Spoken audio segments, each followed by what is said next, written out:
Bang Haris udah ready belum nih? Kepala desa. Bentar ya, lagi balesin mak gue nih, soalnya mak gue bilang muka gue mesti pakai lidah buaya. Kenapa? Hitam banget kan. Udah mulai harus skincare nih. Ya, kalau mak gue orang tua kan herbal aja dia. Kan gue habis dari Labuan Bajo. Oh, Emang sengaja gue hitam-hitamin. tanning gitu ya. Toto mak gue bilang, itu muka pakai lidah buaya tuh.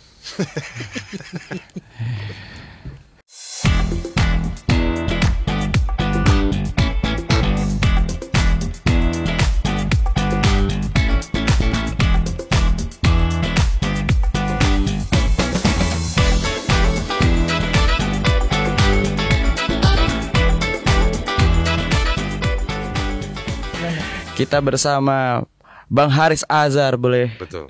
Boleh upload. Wih, banyak lah penonton kita. Tapi gue mau nanya Bang Haris Azhar ini itu nggak masih suka makan burger nggak?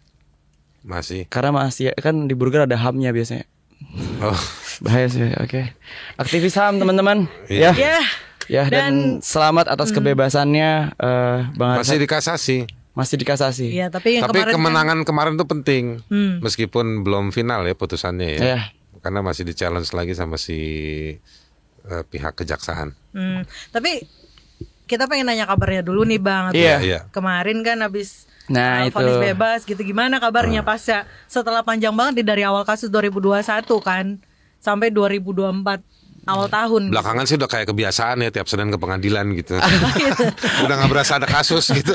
Jatuhnya jadi rutinitas ya. Iya. Enggak, tapi emang kerjaan kan juga ya kerja di bidang hukum, HAM gitu ya. Banyak menempuh mekanisme-mekanisme hukum. Jadi sebetulnya ya, terus gue punya kantor hukum. Jadi ke kantor juga ngomonginnya masalah-masalah hukum juga. Di pengadilan juga ada 3 kasus kita malah di pengadilan Jakarta Timur selain kasus yang ini. Jadi ya sebenarnya sih dalam soal operasionalnya sama aja. Cuman memang magnitud kasusnya apa namanya? Lumayan yang saat ini ya. Getaran-getaran kasusnya yang ini kan high attention. Iya, kalau gempa tuh udah memicu tsunami kayaknya. Tapi Iya. tapi lu Kalau gempa ini udah memicu keterbelahan penguasa politik di Amerika. Asik. Ya, tapi lu pernah ngerasa akan ada di posisi mendapatkan magnitud sebesar ini nggak? Maksudnya dengan perjalanan lu dan kondisi kenegaraan yang seperti ini. Gini, gue ini kan sebetulnya orang yang salah satu dari banyak teman yang lahir, belajar, berkembang dalam soal HAM dan advokasi di tradisi Kontras ya. Satu lembaga yang sejak 98 berdiri gitu. Jadi memang nature-nya Kontras itu ngurusin kasus yang agak-agak punya vibrate lah. Vibrate-nya di volume 5 lah kira-kira gitu. Jadi memang selain yang ini kemarin-kemarin kami juga sudah terlatih gitu. Nah bukan terlatih dalam arti menikmati ya, tapi sudah ngalamin seperti itu. Sebenarnya saya sama KBR juga dulu kan juga suka banyak dibantunya sama teman-teman KBR juga. Sebelumnya pernah ikut rame. Kita dulu bongkar kasus cebongan. Banyak sih. Kalau yang gue cukup leading waktu zaman di Kontras tuh ya Freddy Budiman. Yang kita ungkap soal kesaksian Freddy Budiman sebelum dieksekusi. Lalu ya cebongan. Ada beberapa lagi yang lain juga. Belakangan ya Kontrasnya juga tetap masih seperti itu selain kasus ini gitu. Jadi ya gue secara pribadi ya lahir dari tradisi advokasi yang seperti itu. Dan memang kebetulan karena sejumlah hal ya, algoritmanya banyak, tapi intinya memang sering terkait dengan nama-nama besar, kepentingan-kepentingan besar, kayak begitu. Tapi meskipun nih dengan segala persiapan yang ibaratnya udah ditempa bertahun-tahun dengan banyak kasus nih Bang, secara personal mungkin vonis bebas kemarin tuh artinya apa sih? Bikin makin semangat untuk makin kita bikin sesuatu nih ke depannya gitu. Apalagi atau masih kasasi ya kali gitu kan. Iya, apalagi meskipun masih ada kalau gue mau bilang begini, kita harus apresiasi sama 3 hakim itu. setelah proses sidang yang mungkin sedikit banyaknya kalian juga ngikutin, hakimnya juga yang kami merasa kok gue diginiin sih gitu. Setelah proses itu, lalu banyak hal yang terjadi selama proses persidangan. Gue mengapresiasi putusan argumentasi hukum di putusan kemarin itu, dan kemudian akhirnya putusannya membebaskan gue sama Fathia. Itu oke banget lah. Kalau di lagunya siapa tuh, di lagu Saidan, kita angkat gelas lah, ya kan? Kita angkat gelas lah untuk 3 hakim itu. Salut lah, bagus. Ada banyak hal yang bagus di situ. Pertama soal bagaimana dia membaca fakta kata Lord. Jadi penjahat juga kita, dan juga bisa dibilang Luhut bermain tambang di Papua. Tafsir mereka terhadap 3 ini sangat faktual banget, sesuai dengan pada kenyataannya. Lalu mereka punya posisi yang sangat bagus dan penting terhadap kebebasan berekspresi, terutama digunakan oleh warga kepada penguasa. Dan mereka membaca betul makna penting kebebasan berekspresi terhadap dari warga ke penguasa, selama itu haknya warga, fasilitasnya warga. Jadi itu oke banget. Sampai di situ kalau pertanyaannya perasaannya bagaimana? Pertama gue tadi aneh, dari 8 bulan yang seperti itu tiba-tiba kayak gini, itu juga aneh yang positif gitu. Setelah lihat putusannya, banyak orang bilang relief gitu, apa namanya, enak lega nih gitu, lega. Iya, dalam konteks operasional, tapi gue masih, gue sama Fathia, sama tim lawyer, sama organisasi-organisasinya tim lawyer dan organisasi yang banyak banget yang turut serta dalam advokasi kasus ini, kita menganggapnya bahwa ini harusnya jadi paku yang penting bagi awan kebebasan berekspresi, karena awannya masih gelap, bos. Iya, masih gak jelas. Nah, gak jelasnya di mana, masih gelapnya di mana? Ini kan putusan di Pengadilan Negeri Jakarta Timur. Di yurisdiksi hukum daerah di tempat lain, petani pakal masih ngajukan banding di PT Jawa Timur. Mereka kan latar belakangnya adalah orang yang mempertahankan hak atas tanahnya mereka. Budi Pego di penjara. Petani masyarakat adat Rempang yang bela menolak PSN diproses hukum, baru 1-2 minggu ini dilimpahkan. 3 warga di Karimun Jawa juga dilaporkan tanggal 28 Desember kemarin. Ada anak kecil, anak SMP yang juga dilaporkan karena mengkritik Jokowi, gitu. Nah, penguasa dan para campaigner 02 menganggap putusan ini sebagai demokrasi itu ada. Demokrasi ada di pengadilan lewat 3 orang hakim. Tapi kan proses ini kan dilaporkan oleh penguasa yang ada di eksekutif. Dijalankan oleh penegak hukum yang di bawah kendali presiden, kepolisian dan kejaksaan agung. Jadi kasus ini sebenarnya bahwa ada angin segar demokrasi lewat putusan kebebasan berekspresi di 202 Haris Azhar dan 203 Fathia itu adalah karyanya judikatif. Nah, jadi awannya masih gelap. Lebih gelap lagi nih. Undang-undang ITE kita dilengkapi dengan versi yang baru. Kemarin yang katanya hukuman direndahkan, ancamannya bukan 4 tahun di 27 ayat 3 menjadi 2 tahun. Tetapi ya kan, elastisitas untuk mempidanakannya makin parah, makin luas. Jadi berita bohong itu masuk, ya kan? Nah, itu di situ. ITE yang lama ditambah lagi yang baru nih, revisi yang kedua. Ini muncul sebelum diberlakukannya KUHP. Di KUHP setelah perlawanan yang sengit, pasti kalian juga ikut bagian dari perlawanan itu, akhirnya dikatakan hinaan itu tetap tidak boleh dan hanya boleh dan tidak bolehnya itu hanya kepada 8 entitas yang ada di dalam konstitusi Undang-Undang Dasar 45. Selebihnya boleh. Artinya kan lumayan lah KUHP kita yang baru ini akan berlaku 1,5 tahun lagi. Tapi belum itu berlaku, ada dalam hukum itu yang umum di KUHP, ITE ini menjadi lex spesialis. Lex spesialis dalam hukum dia lebih unggul. Akan tetapi kalau dia lebih unggul dalam arti dia mendetailkan dari yang sudah diatur. Bukan dia kemudian karena lo belum diatur di sono, ya kan? Gua masukinnya di sini aja. Iya. Lebar. Akhirnya nggak kena di KUHP, entah kena di Undang-Undang ITE. Iya.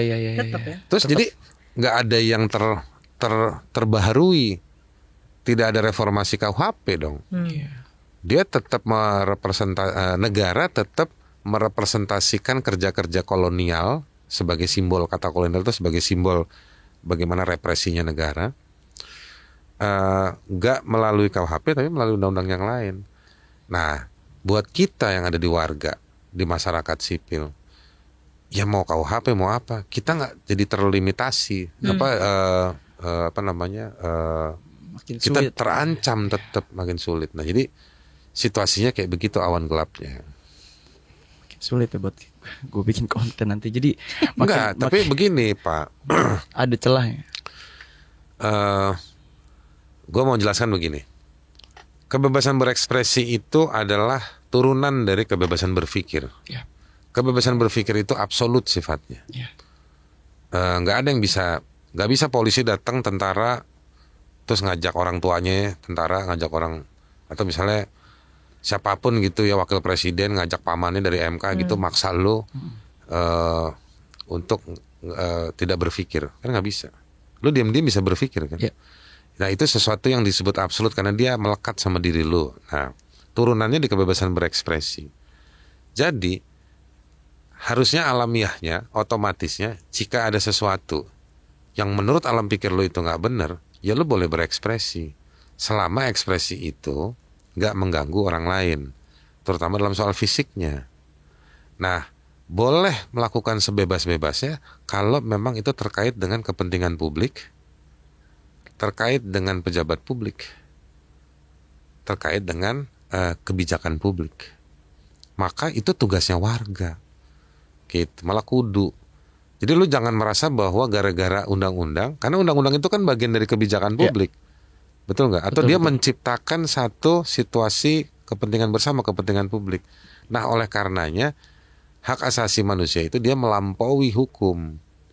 Pernyataan ini kontroversial buat orang-orang yang nyaman di perlindungan hukum. Paham nggak? Orang-orang yang kerja dengan kewenangan-kewenangan hukum, dia nggak pernah mau ngecek kan, nih hukumnya bener apa enggak. Nah, sementara publik yang merasakan dampak dari hukum itu. Nah, jadi makanya warga itu adalah dia adalah guardiansnya dari hak asasi, gitu. Jadi nggak boleh takut sama aturan hukum, gitu. Kita mau taat sama hukum kalau hukum itu bahasa gampangnya nih baik dan baik pula buat kita. Kan sekarang hukum yang baik-baik itu hanya untuk para oligark aja, gitu bos. Jadi harusnya makin kita gonggongi ya, bareng-bareng rame-rame biar. Iya, dimeongin juga boleh, jangan gonggong aja. Meongin lah atau itu nih. Dikukuroyokin. Iya. Gitu. Tapi kan nggak semua, maksudnya gini, kalau kayak kemarin kan Bang Fathia sama Bang Aris sama Mbak Fathia gitu kan dalam lingkaran itu gitu, dalam circle yang mungkin sangat memahami dan terbiasa advokasi. Gitu. Nah, gimana dengan warga masyarakat sipil biasa gitu yang kita tahu sendiri korban UU ITE itu kan udah banyak banget ya. Kritik dikit di penjara tuh udah. Ilmu ini tuh nggak seinklusif itu gitu. Iya betul. Gue paham itu ya. Belum tentu setara kondisinya. Apa tugas gua kali ya konten ini biar jadi lebih besar ya. Nah, jadi sebetulnya perlu banyak diperbincangkan. Ya. Gitu. Jadi jangan kan ini kan kayak ada jebakan Batman ya, sengaja. Gua nggak nganggap itu sengaja, tapi survei yang terus-terusan mengglorifikasi, mengukur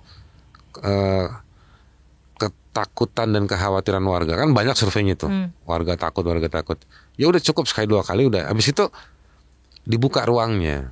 Jadi dalam banyak tesis di kasus serupa. Jadi ini kalau dalam dunia advokasi dan akademik kita sebutnya shrinking civic space. Sering ya, civic space. Memburuknya ruang publik, ruang warga. Ya. Di situasi-situasi civic space itu, di shrinking civic space itu atau closing civic space, biasanya memunculkan banyak kreativitas. Ya.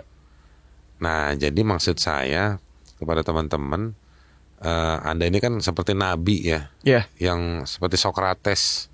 Anda harus banyak buka ruang buat warga bicara. Gitu. Termasuk membicarakan ketakutannya. Gitu. Ya.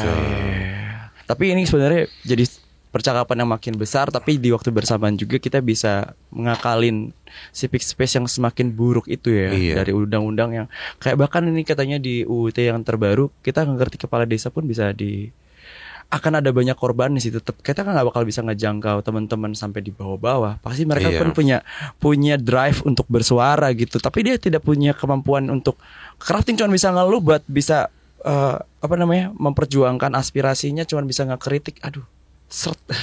Karena habis juga undang-undang ITE yang baru jadi membuat pergaulan sosial kita jadi nggak asik, bos. Iya. Salah ngomong dikit, tuh gue laporin lo gitu. Iya. Padahal kan sebenarnya pertengkaran itu harus dicarikan caranya oleh orang yang bertengkar untuk terselesaikan. Iya. Nah, republik itu sifatnya ada percakapan warga. Kalau sekarang warga jadi takut gara-gara satu sama lainnya bisa melapor menggunakan undang-undang itu, ya nggak ada percakapan, kan? Iya. Konsep kenegaraannya udah. Itu mah bukan republik, itu kulkas. Iya. Ya kan? Udah dingin benar. Dingin, ngadep ke kita semua, ngadep ke pintu dibuka, harus tersedia kan kayak gitu. Iya, tapi itu yang gue senang dari Bang Haris tuh, maksudnya dengan tempaan yang sebegitu gilanya, ya berbicara tentang freedom of speech, terus abis itu nggak kehilangan selera humor gitu. Itu yang gue selalu kagum. Iya, gimana caranya, Bang? Maksudnya lu masih bisa abis ini kita kebayang ya nih tadi. Gue tuh tadi mau jatuh air mata gue pas ngomongin tentang yang lain. Ini tuh sebenarnya acara kasual banget, tapi anjir gue benar-benar membayangkan sebetapa seriusnya orang-orang terjerat sama undang-undang UITE dan lain-lain. Terus lu yang kita ngebayanginnya di posisi lu, semua orang Bang lagi nyebut nama lu Haris. Fathia itu begitu serius, begitu marah. Lu di sini, ya gue pakai lidah buaya tadi disuruh nyokap gue, maksudnya men, kasih kita pengertian sebenarnya apa yang bisa. Iya, kita harus enjoy dalam melawan. Ya.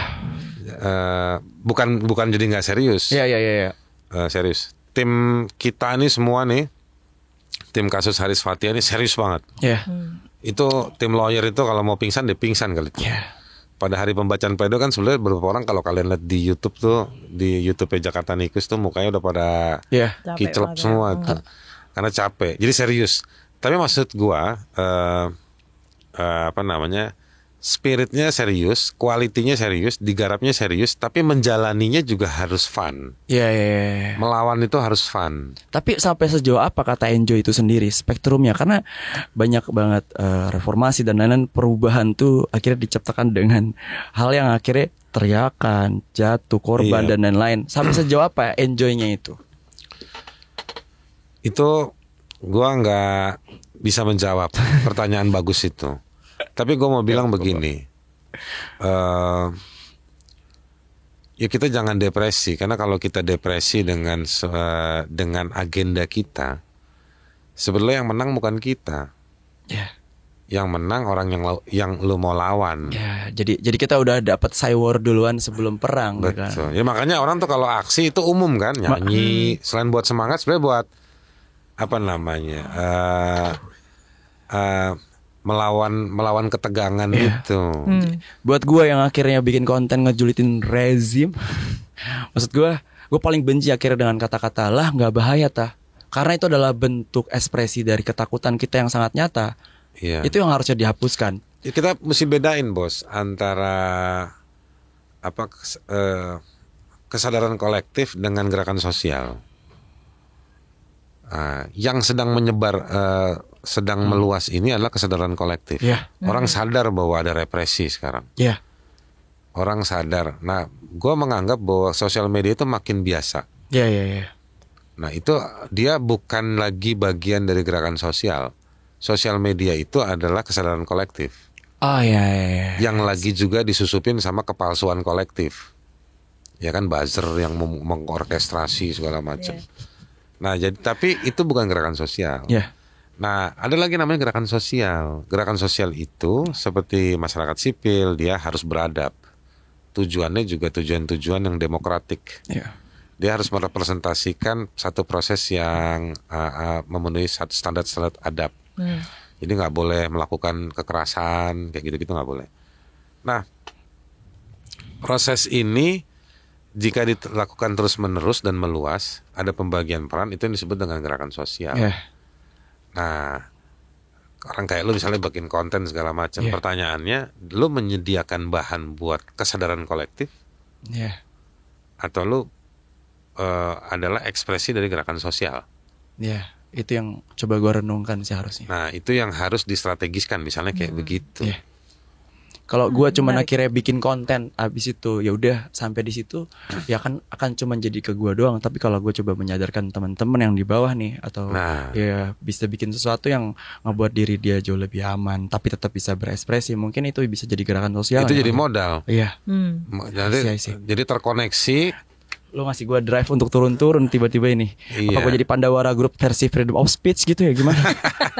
Bisa. Tapi menarik sih. Gitu. Teman-teman siapa nih stand up comedian, komika? Bang yang juga gue komika bang. Lu? Gue komika juga. Nah, kita dari 2 tahun lalu kita bantuin bikin mitigasi resiko. Iya kan, buat di sana tuh. Harus diamplifikasi sih bang ini bang. Gak terlalu kedengeran. Dan teman-teman itu engage banget di mana tuh, di kantor komika tuh sama bahan ini. Stand up Indo. Nah, jadi itu contoh materi stand up-nya juga gue lihat merepresentasikan situasi kita hari ini. Nah, jadi maksudnya sebetulnya kesadaran kolektif ini udah menyebar. Nah, ini sekarang tinggal bagaimana secara partikel di banyak tempat, di banyak situasi, membangun orkestrasi. Nah, ini yang sebetulnya penting. Nah, kemenangan yang sementara kita dapat, paling nggak kita udah bisa melahirkan, meskipun nanti kan ini dikasasi kasus gue sama Fatih. Itu kita pengen jadikan itu mengamplify untuk membantu mereka yang masih dalam situasi-situasi terteror dan terintimidasi dengan undang-undang ITE atau sejenisnya. Tapi juga kita pengen memberikan, kita ingin berkontribusi pada yang lebih luas yang sebenarnya sedang juga merekonstruksi, bukan lewat kasus ya, tapi lewat freedomnya itu. Nah, itu yang menurut gua harusnya kita saling saut menyaut. Tapi kita nggak usah sibuk lagi lah sama 123 itu. Itu juga nih penting nih, nggak ketutupan gitu. Nah, ini kita harusnya sibukin sama gerakan sosial ini. Gitu. Hari nyambung tadi yang sama ini bang, persiapan lo nanti gimana tuh bang? Ya buat apa? Perjuangan berikutnya bang. Untuk biar akhirnya benar-benar bisa. Ya kita jalani secara baik, sebaik-baiknya. Bahwa nanti udah dinyatakan kasasi 2 hari lalu. Ditunggu paling lama 7 hari untuk mereka menyusun argumentasi kenapa harus kasasi. Nanti kami dikasih waktu untuk memberi pembanding jawaban. Habis itu nanti dikirim ke Mahkamah Agung. Dalam kurun waktu tertentu Mahkamah Agung akan bikin keputusan. Gitu. Ini kalau yang terkena tuh advokat tuh, maksudnya orang yang berhubungan sama hukum tuh bisa tahu apa step berikutnya. Kalau orang kayak gue itu gimana? Gak tahu gue gimana sumpah. Itu bedanya, makanya. Ya, gue berharap sih hal-hal ini jauh lebih luas. Iya, tapi bagus ya lu ngobrolin kayak gini. Mudah-mudahan ke depan lu bisa ngobrol sama orang yang punya, bukan yang sudah ngalamin atau ngerti hukumnya, tapi orang-orang yang mempertanyakan.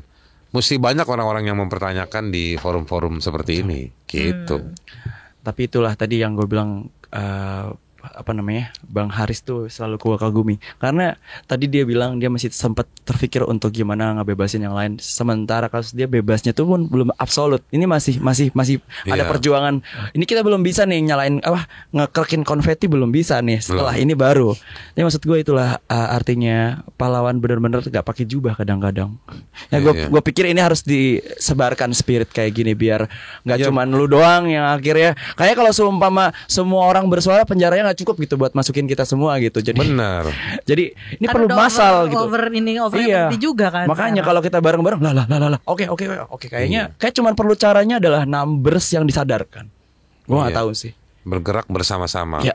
Mungkin bukan bersatu untuk bergerak, tapi bergerak bersama-sama. Bergerak bersama-sama. Bersatu bukan buat bersatu untuk bergerak, tapi bergerak bersama-sama. Iya. Gitu. Nah, jadi mungkin satu Bang, pesan nih Bang. Ini kan kayak Eki, kita yang masih muda-muda nih, pengen speak up gitu, tapi masih masih khawatir gitu kan, dibatasin sama ITE lah, KUHP lah gitu kan. Gimana, lo ada pesan nggak buat anak-anak muda? Kekhawatiran itu dia akan menguap ketika kita bicara basisnya knowledge dan fakta. Kalau ada sumber rujukan knowledge atau membicarakan tentang sesuatu yang rujukannya ada. Yang ketiga, apalagi jika terkait dengan penguasa atau pengusaha yang berkuasa, ya kan, bisnisnya sangat dominan gitu. Karena sudah di mana-mana, boleh ngomongin produk nggak nih? Ya boleh. Misalnya, boleh nggak lo ngeritik Warmindo?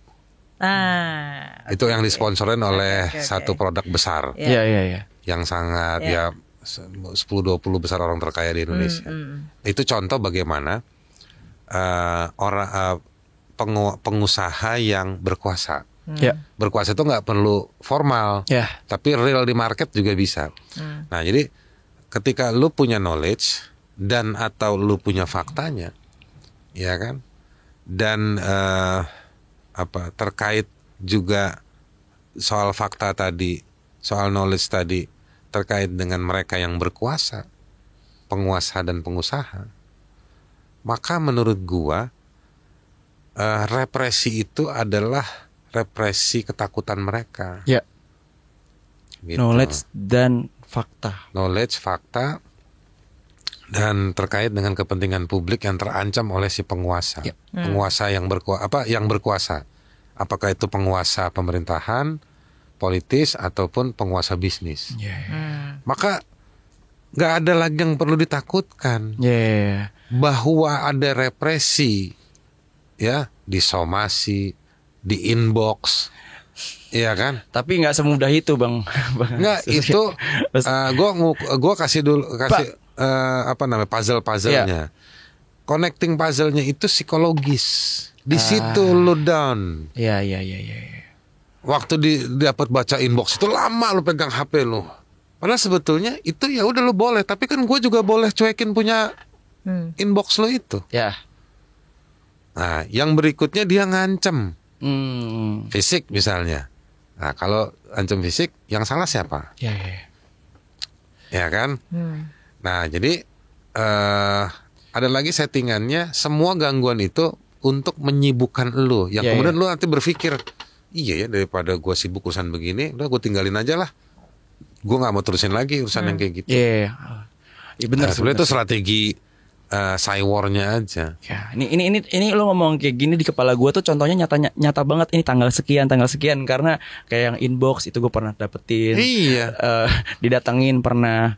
Gue pernah kritik salah satu lembaga yang di depan lembaganya langsung. Ya nggak perlu kita sebutin ya, cukup sama depannya polisi. Ya itulah. Jadi kesebut juga nih. Gak apa-apa. Kayak gitu-gitu menurut. Nah ini sebut aja. Gak apa-apa. Gak apa-apa. Yang kayak gitu-gitu gak apa-apa. Polri. Nah gitu. Jadi kita harus anggap ini sebagai sesuatu yang biasa. Nah jadi maksud gua, kalau kita sebut emang kenapa emang gak boleh? Tapi bener, gua tuh yang keserang tuh pertama kali psikisnya. Apa gua berhenti aja bikin konten kayak gini? Tapi setelah dilanjutin, setelah gua cokin, ternyata sampai ke sana juga mereka gak punya sesuatu yang bisa ngebuat kita ada di posisi. Kalau mereka lapor polisi, lu gak usah takut ya, hadepin aja. Kayak maksudnya lucu juga, polisi lapor kemana? Ke polisi. Itu dalam ruang tamu, habis itu pindah ke kamar lain aja itu mah. Iya, jadi gak apa-apa. Gitu. Kita butuh benturan, Pak. Iya, tapi dari tadi kita ngobrol yang paling tegang ke Aika nih kayak. Gue kayak ngobrol udah kecemplung udah terlanjur basah lo kayak. Ya oke ya gue cari aman aja kalian. Selo Kak, bareng aja kita. Ayo bareng. Ini jangan kayak settingan kayak kemarin loh. Jangan kayak settingan debat loh. Iya. Kan gue gak cari aman. Iya bener. Satu lagi nih gue pengen nanya nih Bang. Ini kan berarti ya dengan yang hasil sidang kemarin. Gue pengen tahu sebenarnya. Berarti apa yang dikritik sama Bang Haris dan Kak Fathia itu harusnya dilanjutkan kan untuk ditelusuri lebih lanjut oleh pihak yang berwenang gitu. Kan harusnya. Si hakim mengatakan bahwa Luhut Binsar Panjaitan itu pemilik BO, beneficiary owner, pemilik keuntungan dari perusahaan yang apa yang digambarkan di dalam hasil riset itu. Nah, jadi sebetulnya justru hasil riset itu yang harus ditindaklanjuti untuk menyelamatkan sumber daya alam Indonesia, supaya tidak lagi ke depan pejabat negara itu menggunakan kewenangannya, kelebihan informasinya untuk kepentingan-kepentingan yang bukan milik negara, gitu. Jadi harusnya seperti itu dong. Harusnya ya, kita tunggu ya. Kita tunggu. Gitu. Cuman kan nggak ada, pada diem semua. Iya. Dan kita nunggu keputusan di akhirnya apakah benar-benar hakimnya yang mulia apa enggak. Gitu. Ya ini berikutnya kan lari ke Mahkamah Agung. Ya, selanjutnya bakal lari ke Mahkamah Agung. Mahkamah Agung. Ya. Karena kasasi. Begitu bos. Mari kita rayakan sama-sama freedom of speech setelah itu. Oke deh kalau gitu, thank you banget Bang Haris. Makasih. Waktunya. Dan semoga lancar ini perjuangan selanjutnya ya. Semoga. Kita tetap dukung.